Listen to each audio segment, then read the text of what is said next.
Well, good afternoon, ladies and gentlemen. I must say I'm very impressed to be here today, and I thank the organization for inviting me.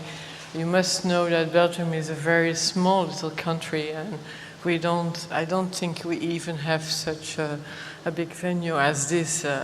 I'm also very impressed by the previous speaker, because everything I heard is about the architects I'm really fond of, and I'm looking. They are very great architects. So I will show you some things about us and our small little country.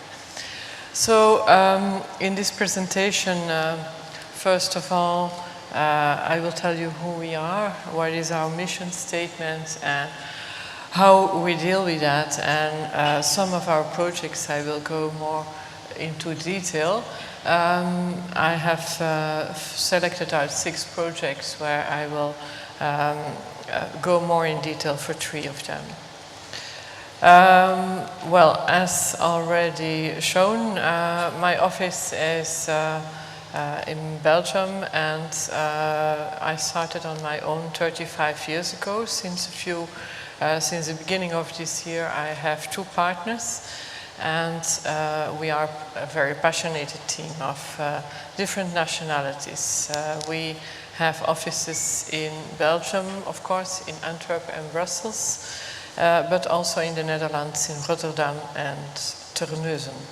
The projects we do is, the most of them are more in Europe, and also in Morocco, in Africa. But you could see that we could enlarge our map since we won the Belgian Pavilion in Shanghai. Some publications, but the first thing in our project, in fact, it is about emotions. The emotions through our architectural design is a very important issue for us. I think it's more than about square meters and fulfill a program and respond to the program and respond to the questions. I think you should feel in all the buildings you're going through some emotions, and I think the projects we just saw, they were really very great about that. Those emotions will be different for all of us, and that's just the interesting point in architectural design. If you speak about emotions, then in the same word you speak also about motion. And this motion is very important in our actual society, because our world is growing so fast, and especially in Asia, the cities are growing so fast, and the buildings are continuously changing. And I think it's very important for us as architects to try to understand this and to try to find out how our buildings will change in the future, how they could change in the future. And this is also a point of sustainability, to think about new destinations for our buildings. But on the one hand, if you speak about emotions and motion, then you should feel the balance, and the balance is in serenity. So this serenity is in our own housing, our own places to live, but also in our cities.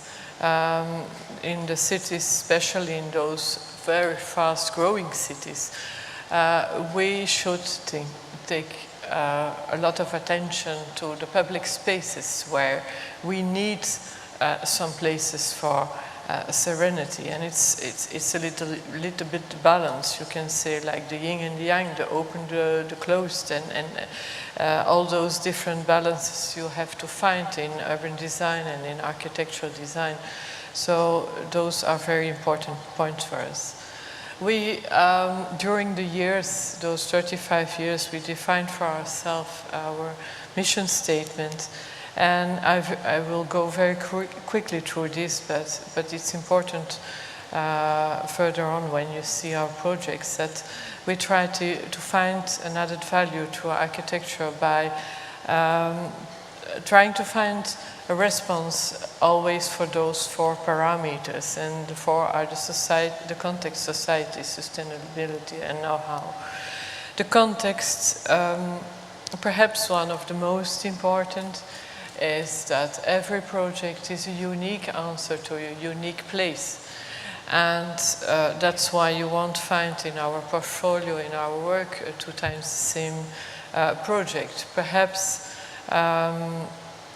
in cities where you have a big homogeneity, then you can sometimes feel some repetition, but normally every place is very unique, whether you build on the one part of Antwerp or you build on the other part of Antwerp, you will always have a unique situation, and therefore we try to give a unique response. The second parameter is about society. I spoke already about emotions. This is fulfilled in that one. But also here you find the answer to the program, which is very important. We saw it also in the museum. It's a very important thing to deal with that program, and with that it can work, and that the human skill is fulfilled with that we have a lot of respect for the human skill, and also the different cultures where we're building for.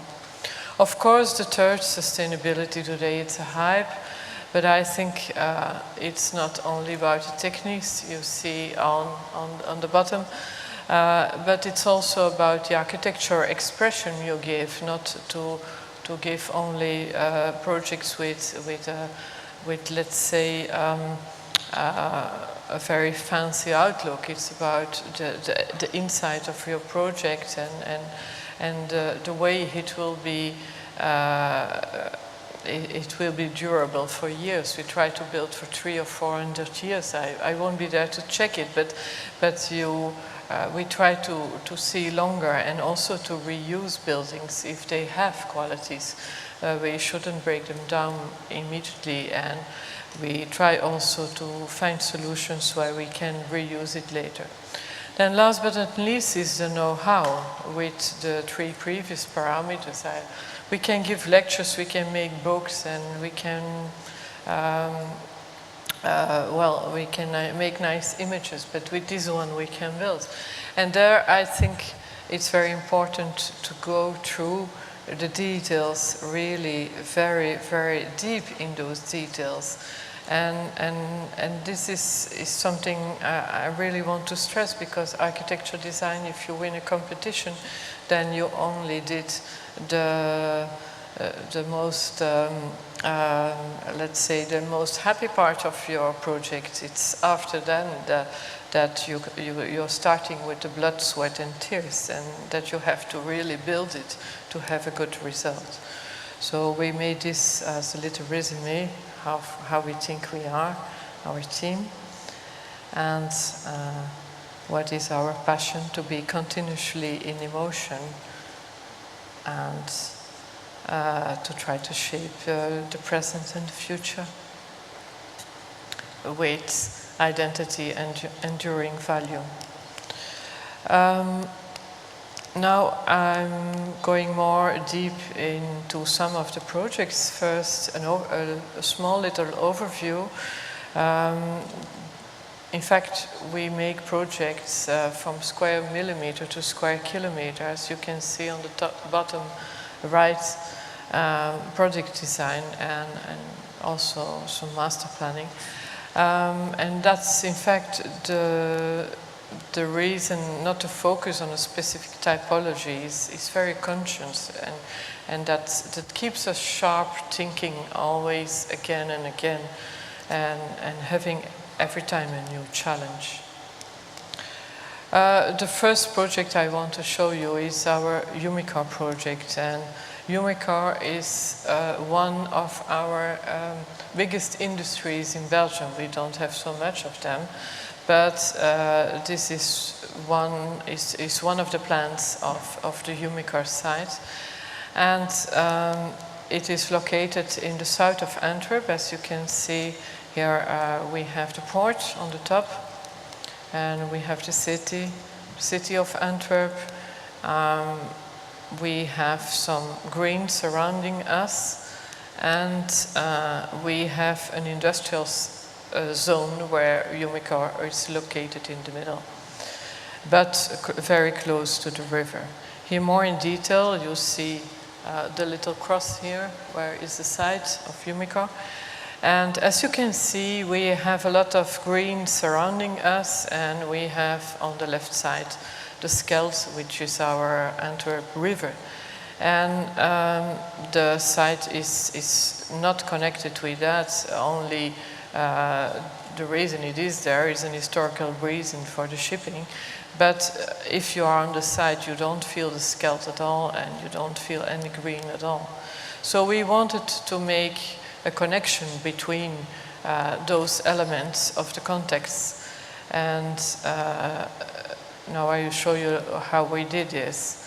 You must know that here on the beginning of the site, this zone is in fact a residential zone with housing, and this is the entrance of the whole site. The center of the site here is the heart of the company, where you have the headquarters and the administration. And you must also know that a lot of people come to work there. It's a little bit like a city. It's not a city, but it's a city in an industrial zone, where you have as well the workers, but also a lot of high qualified administration and engineer people working in that site.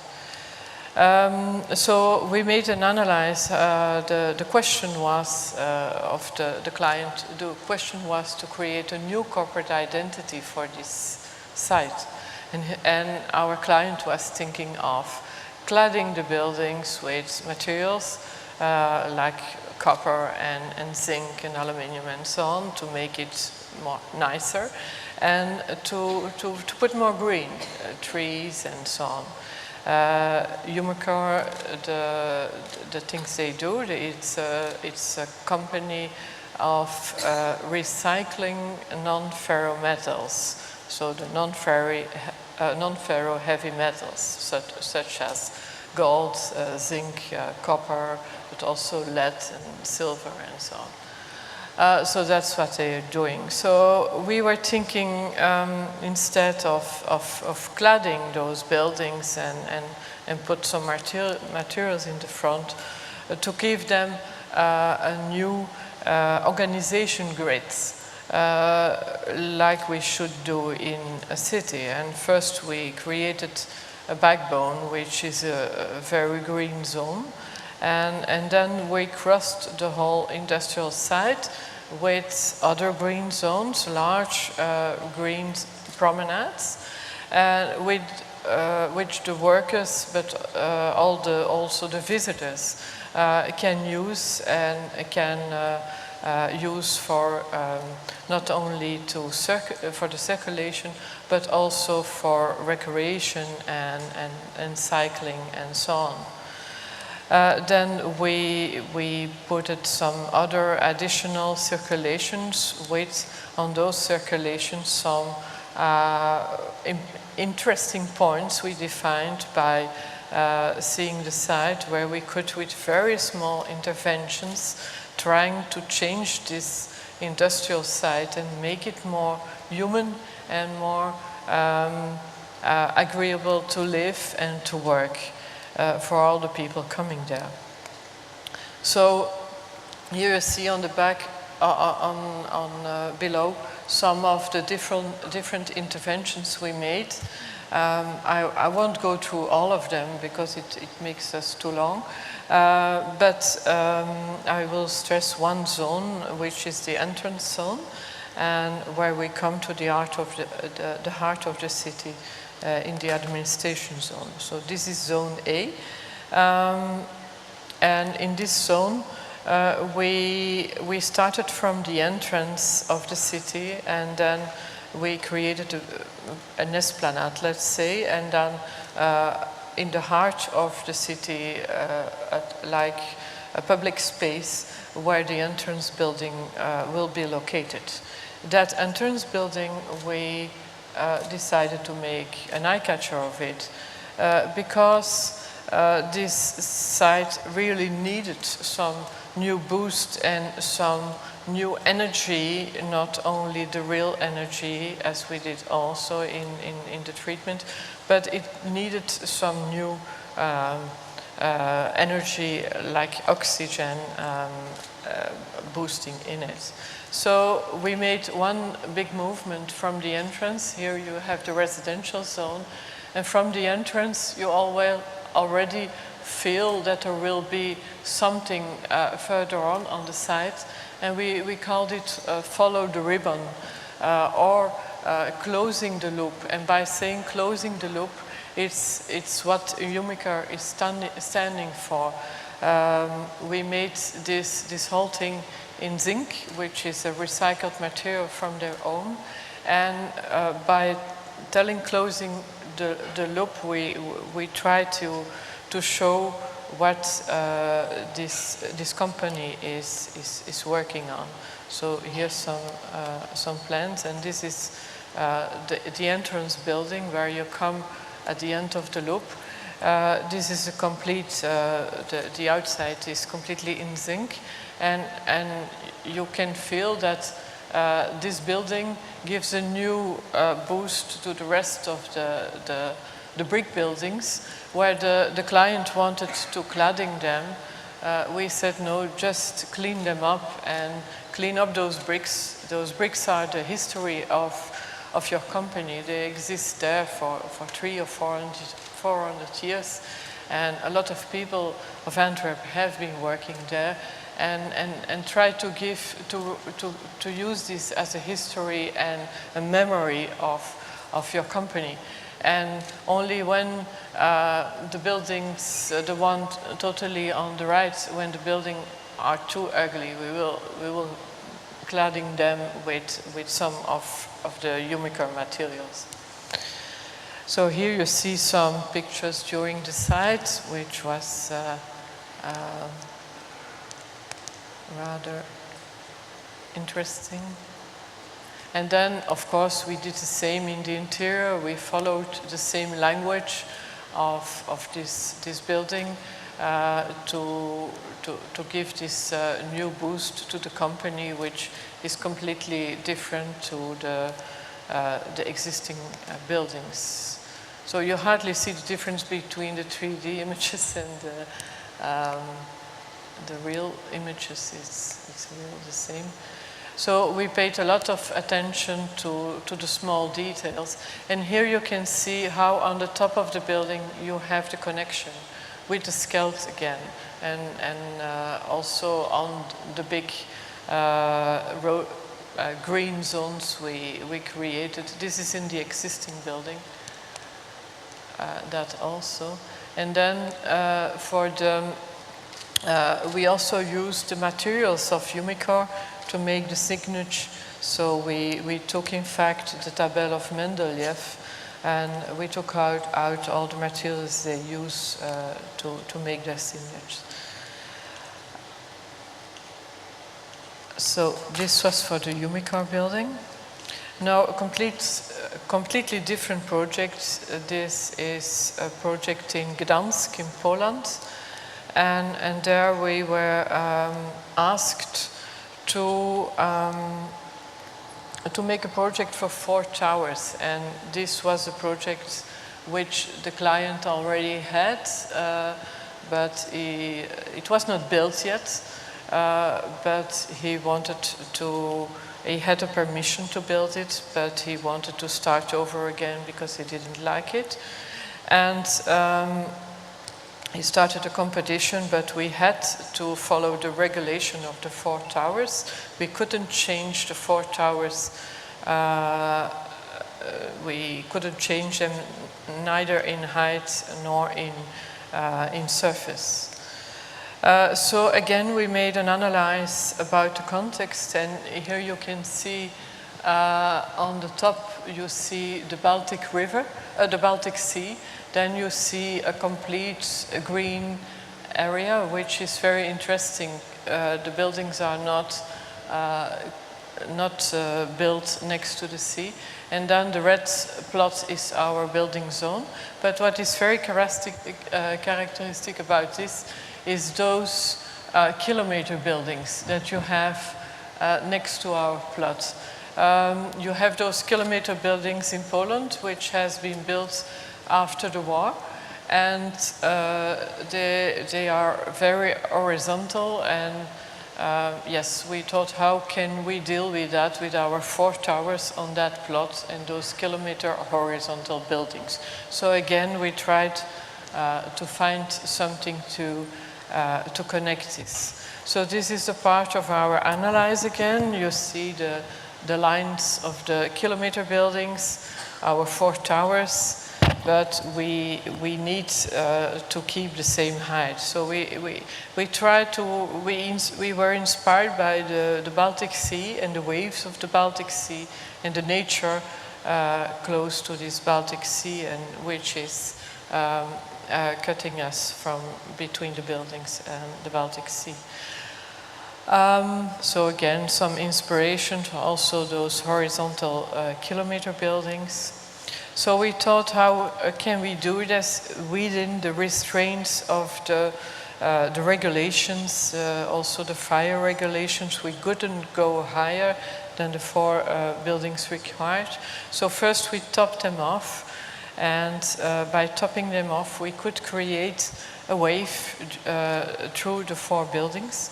And then after topping them off, we put the same volume again on top. And then we created a body frame, let's say a connection frame between the 4 buildings to connect them. And by connecting this, we could create public space underneath, but also on top of this frame. And so this is the result, how we could put on the top those horizontal lines of the kilometer buildings. We bring again this horizontal line, but in a more waving way. So today we are building the second. The first is built, and we are building the second. This project, I go quicker through, is in Ostend in Belgium. We have a Belgian coast of 80 kilometers. And what is very particular to our Belgian coast is that you see the whole coast. You have buildings, apartment buildings of 9 levels high, the whole coast. You don't have higher nor lower. It's the whole coast is built like that. There was one zone which still have to be developed, and it was also a competition. It was very near to the old harbor, and in fact when we will do that, it's very close to the city of Ostend, and it will be like a new Ostend part of the city. It's a little bit a city on its own. So this is the analyze again, but seeing the time, I go very quickly through it. And what we decided here is to try to have more public space than required, and to make 5 towers. For us, it's called towers, not for Hong Kong. And by doing this, we make other buildings lower than those 9 levels high, and we make big differentiations. So we won't have that one concrete line as you have in the whole Belgian coast. And today we are building this one, which is the first phase of the building. This building is a little bit more special than the others will be, because we wanted in this new zone to give an identity and to give again a boost to the site, and it was sold out after a few months. And after that we can do the next phases which will be completely different. This one is inspired by the layers, the horizontal layers of the different plateaus. We are building there in the dunes, and when you build in the dune, it's not like a rock in Hong Kong. The foundations, you put more a plate on it, and then you continue building. And so we've put all those plates on top one of each other, and with different let's say with different terraces, so that everyone has privacy on his terrace. The higher you go, the more green and the more terrace and open space you have. Why is it? For different reasons. The lower you are, the closer you are to the public space and the public green, and the higher you need it yourself. But of course it's also for commercial reasons, because the higher you go, the more expensive, and those are the best sold apartments. We could convince our client to make on every ground floor public space and no apartments at all, and to have a lot of openings between the buildings, so that the green zone and also the marina we created will be very connected to the rest of the buildings. The second phase of it, it's more like containers we put on top of the other. This is the lower part of the building, and the containers, of course, it's inspired by the old harbor where we were in this zone previously. Now I'm coming to the ATOMIUM. The ATOMIUM is, in fact, our national monument, national icon, which is, this was the master plan. This was the plan of the EXPO 58 in the 60s. And when the EXPO, all the buildings have been built for 6 months, like a lot of EXPOs. And when the EXPO was finished, everyone went away and took them pavilion away and broke them down, which was a pity. And so in fact, the ATOMIUM, this was in 58, and this was when we started with the competition. And the competition was about making the interior design for the whole ATOMIUM. And the interior design started with the lowest chalet, where we just had to make a proposition for an entrance building, for the ticketing, the shop, and so on, and just the interior design. This was the question. So we went into that building, and it's really a happy building. When you come to Belgium, you should pay a visit, because it's about a lot of emotion, about playfulness, about infinity, about femininity, about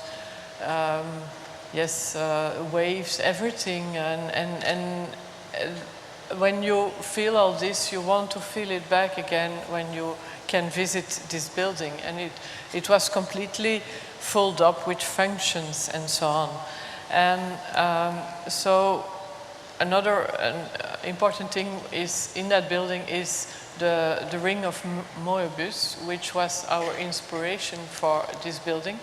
Because if you analyze this existing building, which is in fact a 165 billion enlarged atom, you can go through it on an endless way. It's in fact one line, and you go through it, sphere, tube, and you can always continue.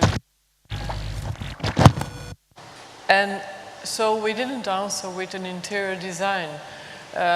We answered with a promenade around the building. So we started on the Royal Palace, which is there on the back, and the Palais du Heysel, which is on the other side. And this whole Boulevard du Centenaire, we wanted to make a promenade where you go in, you have cutoffs, and you will be obliged to walk around instead of this roundabout we had previously. I go back to the image how it was. So this was a roundabout. You could hardly look at the building or you were already dead because of the motorcyclings crossing around it. So we thought it was very important for this building to give the building a new a new basement, a new square. And in fact, that was our answer. And then the second answer we gave is not to make the interior design of this galette. We've put a new building, an entrance building, which you see on the top. And it's a little bit embracing our ATOMIUM. So this entrance building where you buy your ticket and where you have sanitary and shop, when you go there, you see the ATOMIUM from the outside instead of being in and queuing in and not seeing anything. So this was the answer we gave, and of course we also gave a small little answer about the interior design, and this was very simple. We just said empty the building and make all the spheres completely sphere and take all the walls off and make as less as possible interventions on the inside. So those are the 3D images where you see our new pavilion on the right, which is very humble and discreet to the whole marvelous spheres that you can admire. This is then the result of this urban design and the new pavilion that we've built. Some interior images where you can see that we empty it as much as possible. We walk through now through the different phases, how it was, how it became, and we try to have a lot of respect for the original colors of the 60s, and the furniture was also very much try to give an answer to those original colors of the 60s. And here you can see how we empty those spheres and what it was completely full before. Now, if I have time left, the Belgium pavilion, the Belgium EU pavilion in China. This was also the result of a competition. And we were again thinking about how, on the one hand, how can we present Belgium to the rest of the world? Because you have 200 countries visiting Shanghai, and 90% would be Chinese. They even don't know, I imagine, where Belgium is. And how can we tell something about Belgium and about our social environment? On the other hand, it's a pavilion for 6 months, and how can we make a pavilion for 6 months and be sustainable? The goal of the team was better cities, better life, and how do you make something for 6 months and be sustainable? So those were some of our reflections before starting.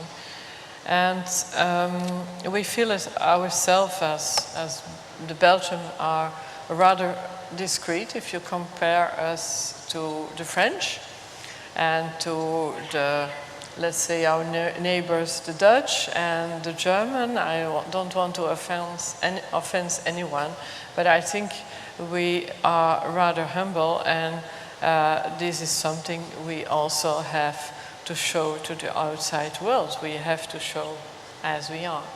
On the other hand, Shanghai is about 9,000 kilometers further, and how can we give an answer to the context of Shanghai, which is so far away from us? So we went several times. I had already been, of course, but if you analyze Shanghai, you see a lot of glitter and images and yes, like a lot of Asian cities, which is very different as Europe. And how can we be there as Belgium between all those glittering? But we thought we see in China a lot of symbols, and so we were thinking a symbol could be a good answer to that.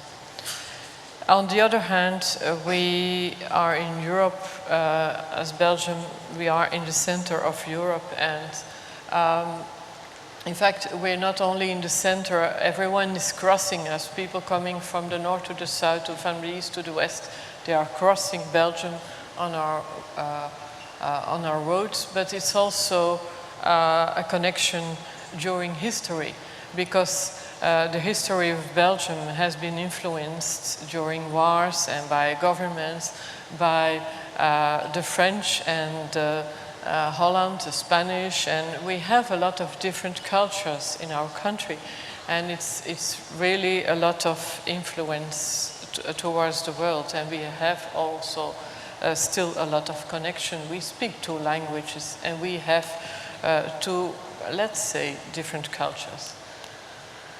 So the image we used is a brain cell. And why this brain cell?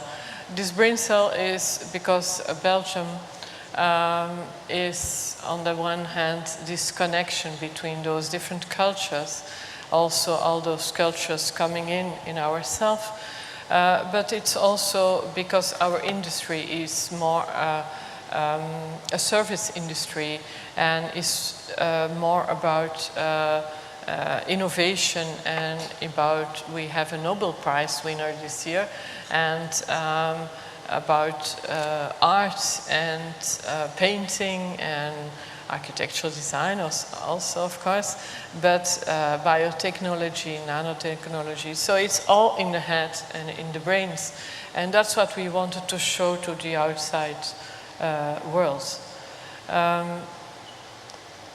So this is an image, and there you see the entrance coming in to the brain cell. We are also a very open people we don't have the same barriers as, for example, the Swiss country, which is much more closed than our country.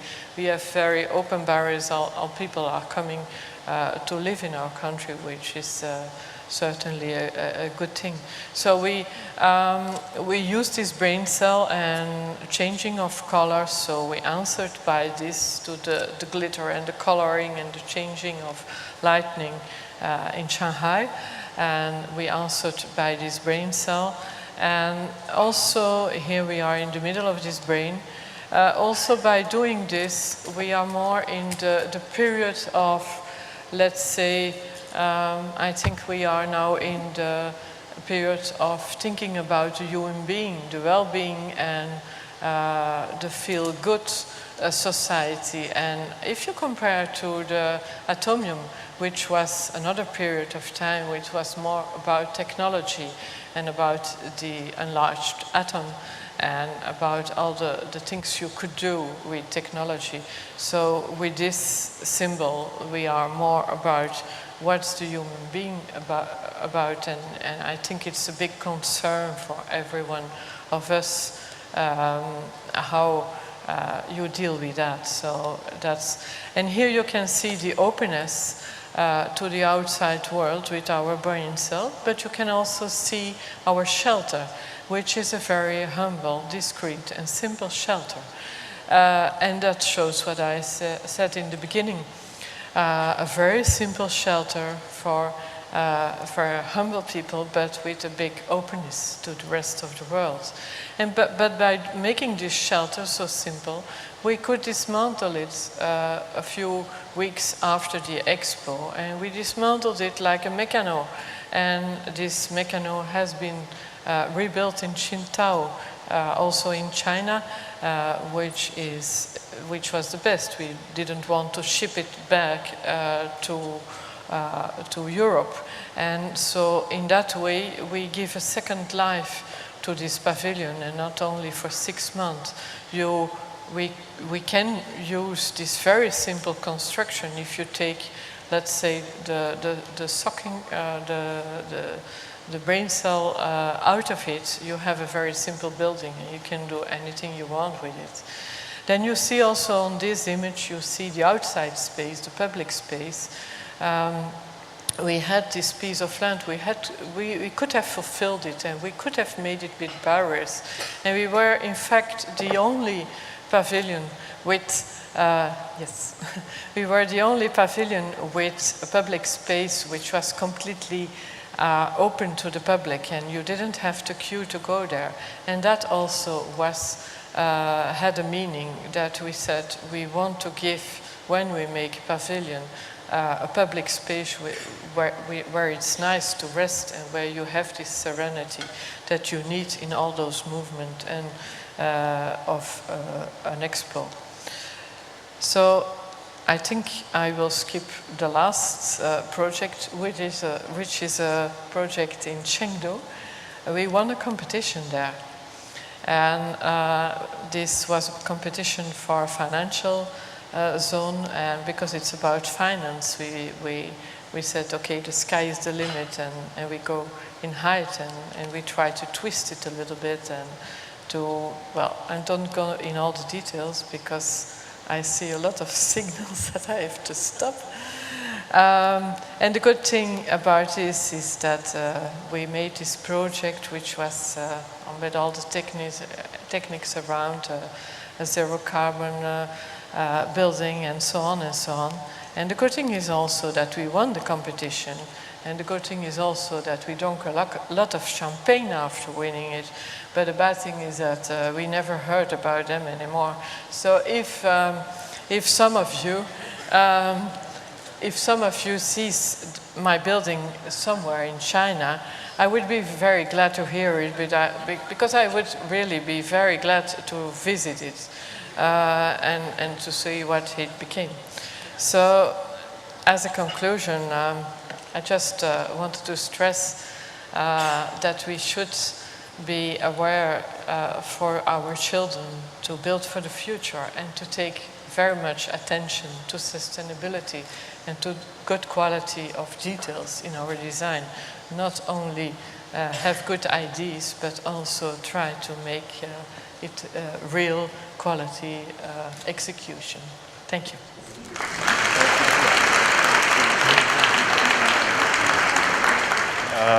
Thanks very much, Christine. We're sadly running almost an hour late at this point, so I think there's Is it my fault?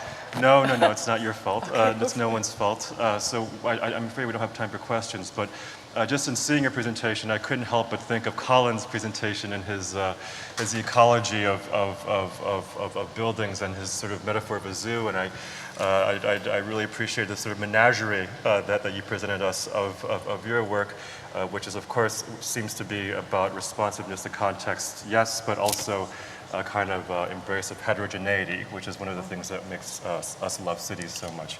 So I believe now it's time for another break. I'll let Jessica take over from here, and please thank Christine again for us. Thank you.